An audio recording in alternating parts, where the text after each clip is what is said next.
Ho sentito più volte il ministro Di Maio, posso garantire che ci saranno novità. Poche parole, quelle del presidente Zaia, ma che danno grande speranza ai familiari di Marco Zennaro, l'imprenditore veneziano ancora detenuto in Sudan in condizioni disumane. Noi lo vogliamo libero, ha aggiunto il governatore. Posso solo dire che si sta progredendo e ci sono stati movimenti in questi giorni. Il ministro l'ho sentito non più tardi di ieri sera e credo ci saranno comunicazioni, ha concluso. Mentre nella capitale sudanese è arrivato il dirigente della Farnesina, da cui la famiglia attende novità da un momento all'altro.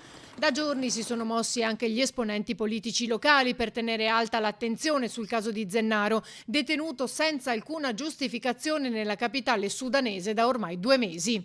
E domenica a Venezia le società remiere hanno dato vita a un corteo acqueo in suo onore, con le loro imbarcazioni a punta della dogana per chiedere a gran voce che Marco sia liberato. Mi sento rincuorato, ha detto il fratello Alvise. Tutta la città si è stretta intorno alla nostra famiglia. È stato un bel segnale di amicizia, di fraternità, di sport a tutto il paese. Speriamo che questo messaggio sia arrivato anche a Marco.